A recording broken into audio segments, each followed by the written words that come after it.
लो जी, welcome back to my another vlog. Mussoorie से दिल्ली तक का व्लॉग है ये। चाबी ऑन, बिना किक के स्टार्ट कर रहे हूँ। लो जी, welcome back to another vlog. और भाई मसूरी से दिल्ली तक का हमारा व्लॉग है 5 घंटे 46 मिनट का पूरा हमारा ट्रैवल रहने वाला है। 272 किलोमीटर मेरे घर की यहाँ से जो दूरी है 272 किलोमीटर है। और 272 किलोमीटर घर की दूरी है और घर हमारा है साउथ दिल्ली के अंदर। तो और हमने जो ब्लॉग की जो शुरुआत करी है शाम के 4:24 से करी है। तो शायद देहरादून हम दिन में पहुँच जाएंगे। देहरादून के बाद का जो पार्ट होगा वो अंधेरे में होगा। हाँ, तो एडजस्ट कर लेना। ओके, बाकी मन तो नहीं कर रहा यार मसूरी को छोड़ के जाने का। मसूरी में ट्रैकिंग कर रहे हैं। यहाँ तो कोई सा दिन हो, ऑफ सीज़न हो, वीकेंड हो, नॉन वीकेंड हो, यहाँ ट्रैफिक की कमी नहीं रहती। यहाँ घूमने वालों की कमी नहीं रहती। एक हेल्पी की थोड़ी सी एनर्जी आई है। बहुत आराम से हम जाएंगे। ज़्यादा हेडक वाला रास्ता नहीं अपनाएंगे कि नॉन स्टॉप खींचेंगे।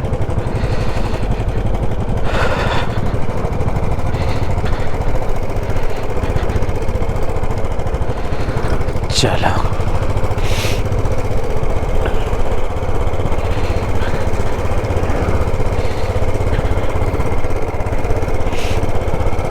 नए हाईवे से जाएंगे तो हमारा और 1 घंटा जल्दी पहुंच जाएंगे हम शायद।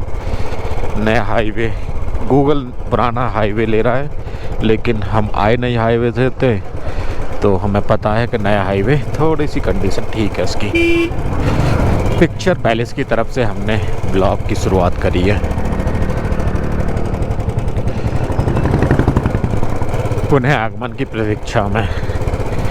देहरादून यहाँ से 30-35 किलोमीटर के आसपास है। ये पार्किंग है भाई, यहाँ की मसूरी की पार्किंग है ये, लेकिन बहुत कम लोग ही इस्तेमाल करते हैं, खाली सी पड़ी रहती है। पार्किंग की इतनी समस्या है नहीं यहाँ मसूरी में। जितने भी नॉर्मली होटल है ना, मोस्टली होटलों वालों के पास में पार्किंग है, तो यहाँ इतनी समस्या नहीं है। नैनीताल में बहुत ज़्यादा समस्या है पार्किंग की, लेकिन पार्किंग की बना रखी है, अच्छी बात है। अच्छी बड़ी पार्किंग बना रखी है, स्पेसियस है खूब।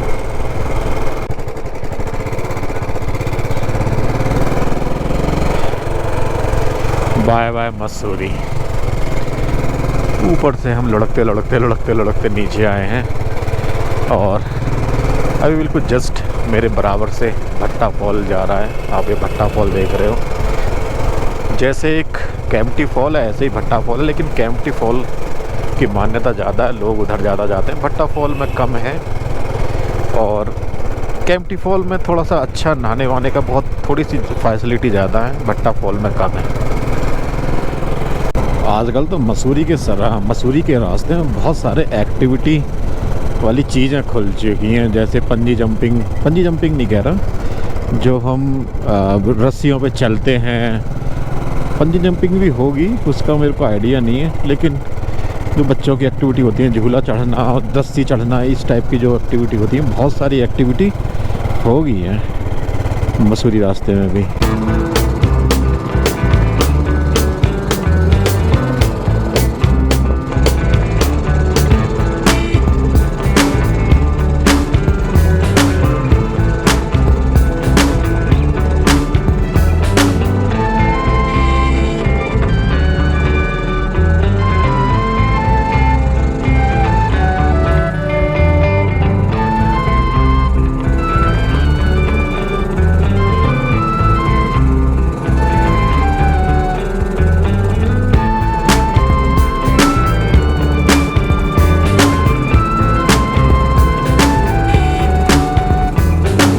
उतरना थोड़ा सा आसान है चढ़ने से,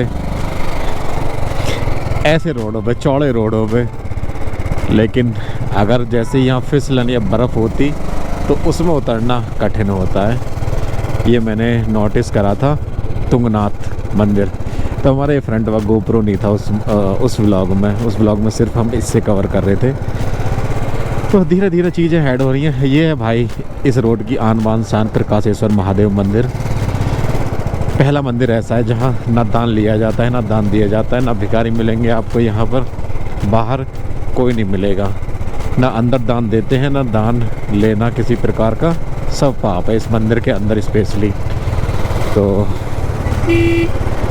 ये कुछ ऐसा मंदिर है, शायद मेरे हिसाब से पहला मंदिर होगा ऐसा जहाँ दान दक्षिण, बाहर भिखारी भी अलाउ नहीं है बैठना। और ये जो सामने जो देख रहे हो ना, ये रोप वे का काम हो रहा है मसूरी का। ये पूरा ये शायद पॉइंट बनेगा मसूरी का रोप वे तक जाने का। अच्छा प्रोजेक्ट है, शायद 2-3 साल में कंप्लीट हो जाए। अब जाके थोड़ा सा काम ज़्यादा चला है इस पर, पहले तो ऐसे ही नॉर्मल चल। देहरादून के कुठाल गेट पर मसूरी रोड पर जो पड़ता है ना, उस पर है।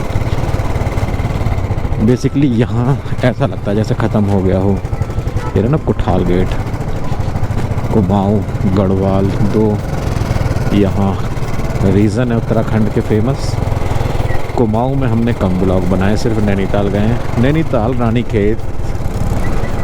हम गढ़वाल बेल्ट हमने बहुत ज़्यादा कवर करी है उत्तराखंड की। अब आने वाला टाइम भाई कुमाऊँ बेल्ट का और हिमाचल प्रदेश का है। आप जो नेक्स्ट जो ब्लॉग देखोगे, या तो आप देखोगे कुमाऊँ के या फिर हिमाचल प्रदेश के। लो जी भाई, यहाँ से स्टार्ट हो जाता है राजपुर रोड। ये विवेकानंद जी की आप प्रतिमा देख रहे हो यहाँ, ये है मसूरी डाइवर्जन स्पेशली।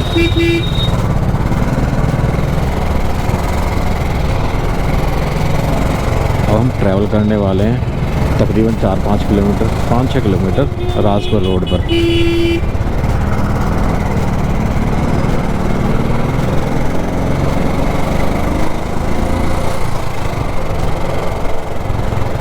अभी कुछ दिन पहले ही यहाँ से गया था काम वाम करने के बाद।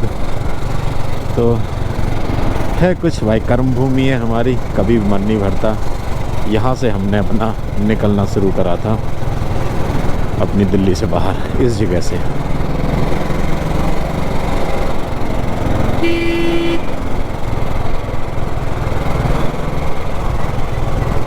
अभी हम हैं भाई देहरादून के घंटाघर पर। ये है देहरादून का घंटाघर।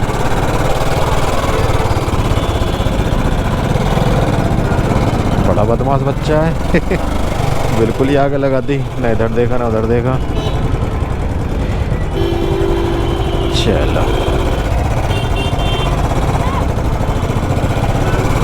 और ये है भाई यहाँ का पलटन बाज़ार, देहरादून का सबसे बड़ा बाज़ार, देहरादून का पलटन बाज़ार। पलटन नाम आर्मी की वजह से पड़ा है इनका, इस बाज़ार का। हिस्ट्री बहुत लंबी है, गूगल कर लेना। फ़िलहाल इसको निकालना, इसको देहरादून से पार जाना बड़ा मुश्किल काम लगता है जब हम मसूरी से आते हैं जाते हैं। इसका सरकार को कुछ ना कुछ करना चाहिए, कोई ऐसा हाईवे बनाए जो पूरा देहरादून क्रॉस करना पड़ता है। ऐसा भी नहीं 1-2 किलोमीटर की बात हो, चलो ठीक है, पूरा करीबन 10-15 किलोमीटर का जितना बड़ा देहरादून है क्रॉस करना पड़ता है। गलियों से निकाल के इसने हमें सही जगह पर लाके खड़ा कर दिया है। इस जगह का नाम है सहारनपुर चौक। थोड़ा बहुत जानते हैं हम यहाँ के बारे में। तो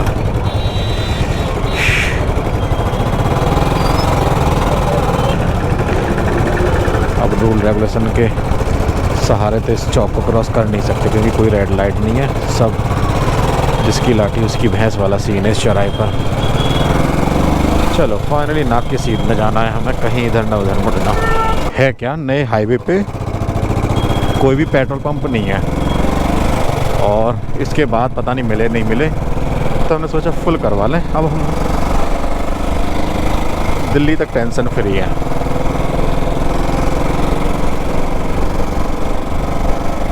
चलो बाय बाय देहरादून। यहाँ से देहरादून भी ख़त्म हो जाता है। आपके पुनः आगमन की प्रतीक्षा में उत्तराखंड। हम तो भाई आते ही हैं, हर महीने का हमारा है ही यहाँ, कर्म में लिखा हुआ है ये लास्ट यहाँ मार्केट है, इसके बाद कुछ नहीं है, सीधा आ जाता है अपना जंगल। ये वो टनल है जो उत्तर प्रदेश और उत्तराखंड को डिवाइड करती है। इस टनल के बाद सीधा हम उत्तर प्रदेश में आ जाते हैं। वहाँ से उत्तर प्रदेश पुलिस के कंट्रोल में हो जाता है वो वाला क्षेत्र पूरा।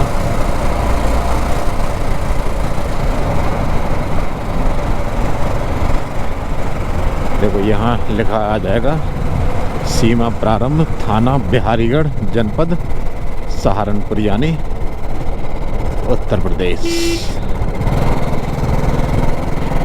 और ये road NH highway national highway है। ये रोड सरकार ने निकाला है। बड़ा खूबसूरत रोड है।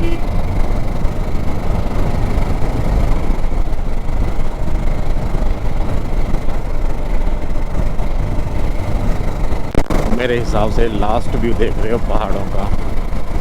इसके बाद हम लैंड एरिया में आ जाएंगे जो कि बिल्कुल सहारनपुर का इलाका है उत्तर प्रदेश का। हालांकि हम उत्तर प्रदेश में ही चल रहे हैं, लेकिन पहाड़ ख़त्म हो जाएंगे।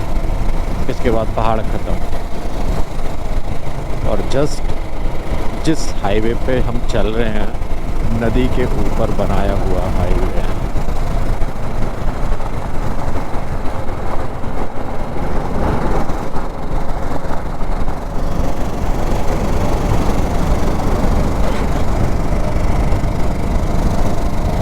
बाय बाय पहाड़। यहाँ पे उन्होंने बंद कर रखा है।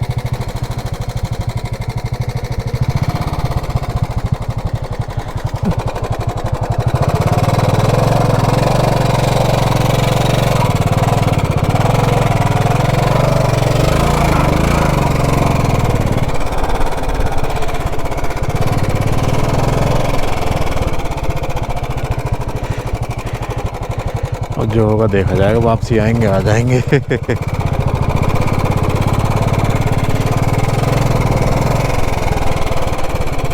मैं 3-4 दिन पहले तो आया ही था, इसी से आया था।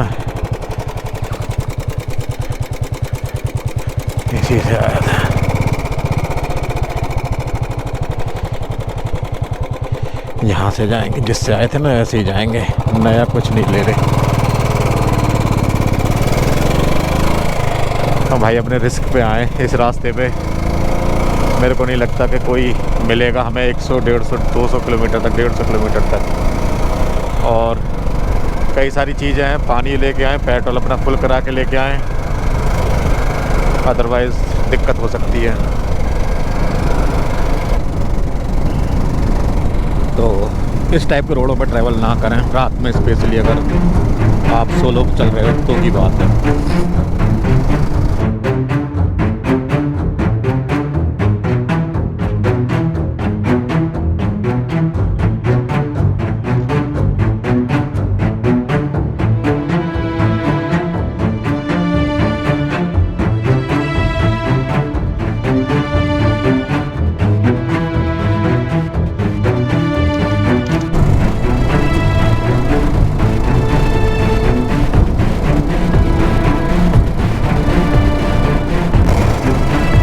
लो भाई 200 किलोमीटर नॉन स्टॉप काले रास्ते में ट्रैवल करने के बाद में फाइनली हम पुराने हाईवे पर, मतलब दुविधा से बाहर आ चुके हैं। कहने का तात्पर्य ये है, बिल्कुल बाहर आ चुके हैं। नहीं तो डर में, मन में डर यही था कि यहाँ बंद नहीं हो, यहाँ बंद नहीं हो। बाकी मैं सजेस्ट नहीं करूँगा जब तक भाई ऑफिशियली ओपन नहीं हो जाए, क्योंकि मैं भी 1-2 जगह अच्छे वाला तम हुआ हूँ। 10-10, 15-15 किलोमीटर यू टर्न लेने के लिए गया था मैं भी। तो फाइनली भाई दिल्ली की वाइब चेहरे पे लग रही है मेरे पे। अलग ही खुशी मिलती है।